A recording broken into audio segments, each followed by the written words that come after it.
Diane was 51 years old, had a $9,000 kitchen she just finished renovating, and a white Range Rover in the driveway. From the outside, she had arrived. Nice neighborhood, nice car. The kind of home where the countertops matched the backsplash because someone thought about it. Her friends assumed she was doing well. Her Instagram confirmed it. But her financial advisor knew something nobody else could see. She had $34,000 saved for retirement. The lifestyle wasn't success, it was a countdown. What Diane was living inside is what I call the signaling trap. It's an invisible tax that most people pay every single month to manage the opinions of strangers. And unless you understand the psychology and the math behind it, you might be making the same $1 million mistake right now. Today, we're going to break down exactly why the truly wealthy don't look rich and why you shouldn't either. Let's be specific about what we're actually talking about, because this is not a video telling you to stop spending money on things that genuinely improve your life. The argument is narrower. It's about a specific category of spending made not because something works better, but because of what it signals, what it broadcasts to people who are statistically not paying close attention anyway. There's a $78,000 SUV that gets you to work. There's a $24,000 reliable sedan that also gets you to work.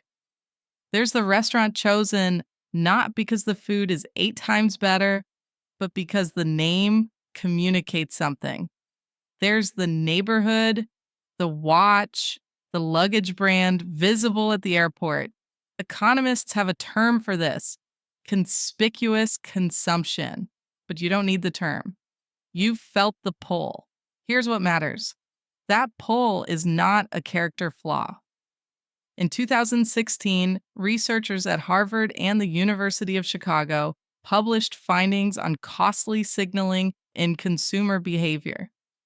The conclusion wasn't that people choose expensive things because they're better. Blind tests consistently show people often can't distinguish them.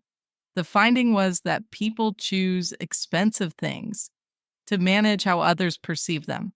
The purchase is social. It's a move in a game where the prize is belonging to a group you're not entirely sure you've joined yet. That instinct is ancient. Social belonging was a survival mechanism for most of human history. Being perceived as low status in a small community carried real consequences: exclusion, reduced access to resources, genuine danger. The brain hasn't issued a software update. It's still treating a judgment in a parking lot, the same way it once treated being cast out from the tribe. What the brain hasn't processed is that most of the people whose opinions we're spending toward are not watching. Not because they're unkind, because they're managing their own performance, running their own signal, building their own image in real time. Psychologists call this the spotlight effect. We systematically overestimate how much attention other people are paying to us.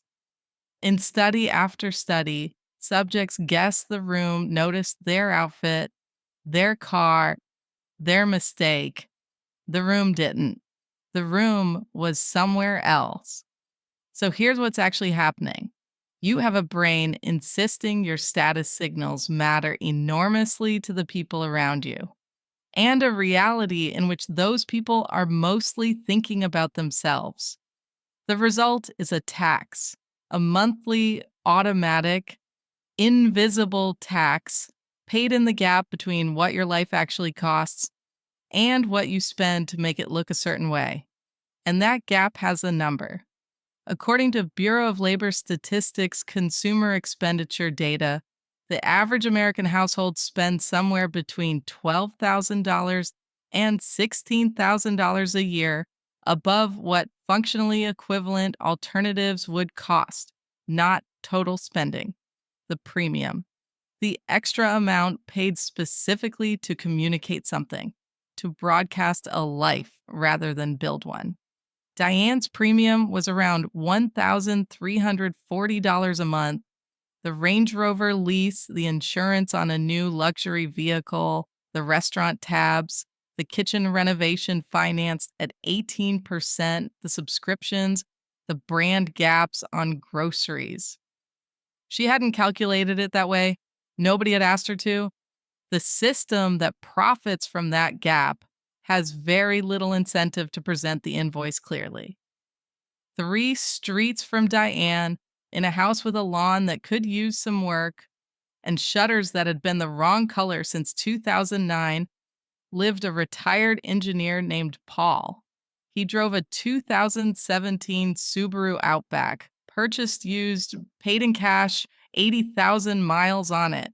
He wore New Balance sneakers. He owned one blazer. His neighbors figured he was doing okay, fine, solid, nothing remarkable. Paul had $3.1 million in a brokerage account. He hadn't worked since he was 58. What Diane had was a performance. What Paul had was a number. And the distance between those two things, between projecting wealth and actually accumulating it, is not a gap most people close, because most people never realize they're standing on the wrong side of it. At 51, with $34,000 saved, and a lifestyle costing her $1,340 a month more than it needed to, Diane was building toward a specific outcome. She just hadn't looked at it directly yet. But here's the part that hurts. For Diane, that $1,340 wasn't just a number. It was 10 years of her life.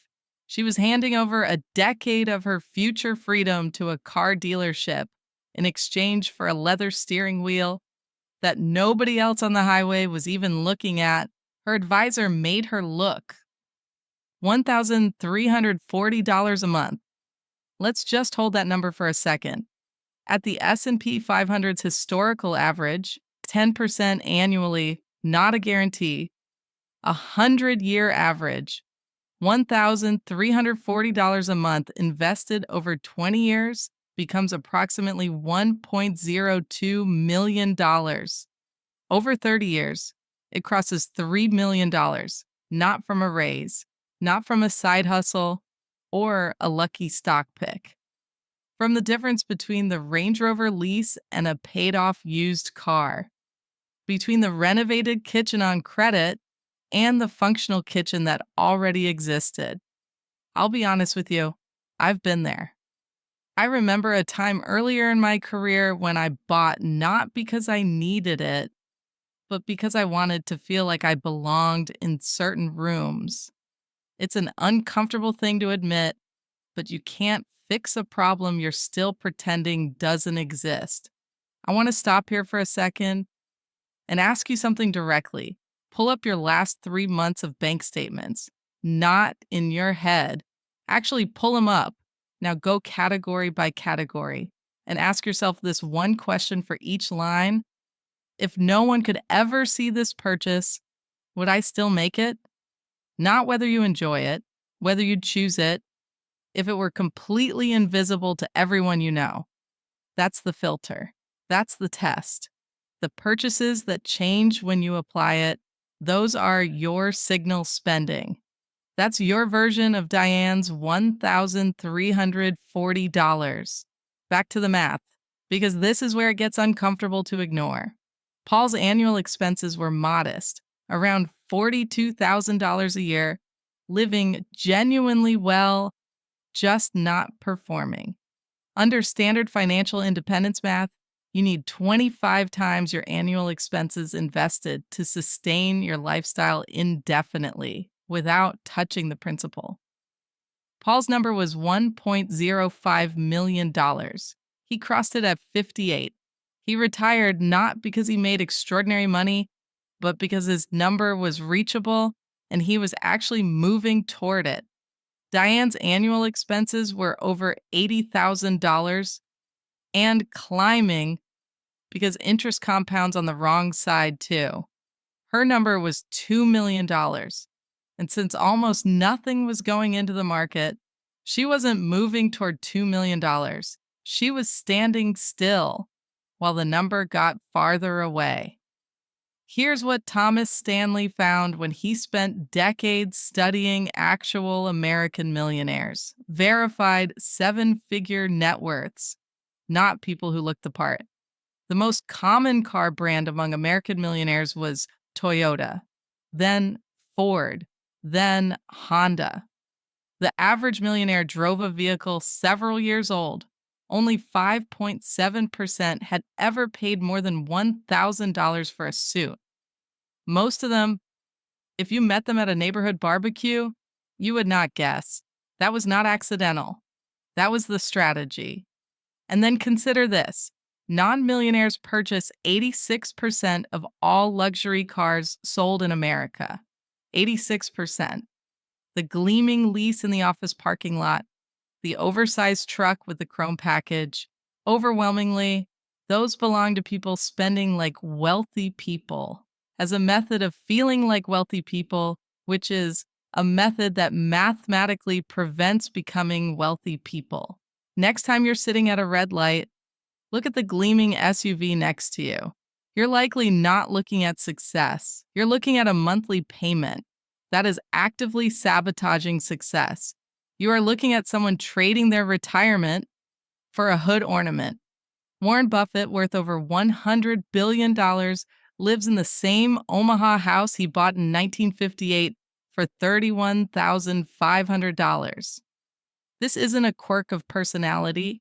It's what happens when someone stops performing long enough that the performance itself becomes unrecognizable to them. The audience Buffett was never playing to, never had a chance to withdraw their approval, so their approval was never a financial input. Now, and I'm going to talk directly to you for a moment here. I know what the resistance feels like. You're thinking, my car is practical, my neighborhood is safe, my clothes are a professional investment. Maybe some of that is genuinely true. But there's also a version of you that knows exactly which purchases you're defending right now and which ones would survive that invisible purchase test. You don't need me to identify them. You already know. The harder truth is that changing these things doesn't feel like a financial decision. Consumer psychologists have documented consistently that we incorporate possessions into our self-concept. The car is not just a car. It's a chapter in the story you've been telling about who you are. Letting it go doesn't feel like downgrading transportation. It feels like rewriting something, like admitting something quietly to yourself that you've been outrunning. That discomfort is real, and it is temporary. Hedonic adaptation works in both directions. The brain that normalized the Range Rover within 3 weeks will normalize the Outback within 3 weeks. What research on financial stress and long-term well-being shows consistently is that what people find on the other side isn't deprivation. It's a quietness, a background financial anxiety so constant, they'd stopped noticing it until it wasn't there anymore. And they describe its absence as better than the thing they gave up. Diane sold the Range Rover, not as a dramatic gesture. It was just the obvious next move. Once she did the math clearly, she bought a 3-year-old Mazda CX-5, paid cash, freed up $1,340 a month. She restructured the other categories, not eliminating things she valued, eliminating things she was paying for purely because of what they said. She did not become a different person. She became a person no longer spending $16,000 a year to manage the opinions of people who were running their own performance and not watching hers. At 51, she has 14 years to retirement, $1,340 a month at 10% annually for 14 years is roughly $457,000. Combined with her existing savings and a revised spending level that puts her freedom number at $1.1 million. It works. It's not the outcome she would have designed at 35, but it's not the quiet disaster she was building toward either. The lawn at Paul's house still needs some work. The shutters are still the wrong color. He knows. He just stopped caring long enough ago. That not caring is now the most natural thing about him. The money went somewhere that mattered more. And Tuesday morning, he wakes up and goes nowhere because he doesn't have to. That's the actual product being sold by every status purchase you've ever made. The illusion of arrival. Paul bought the real thing. Diane is buying it now. Late, but buying it. Now I want to hear from you. What's your freedom number?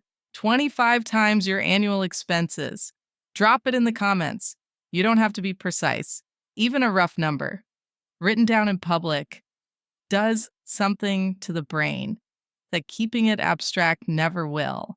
And if this video shifted something, if there's one status purchase you're cutting after watching this, tell me what it is.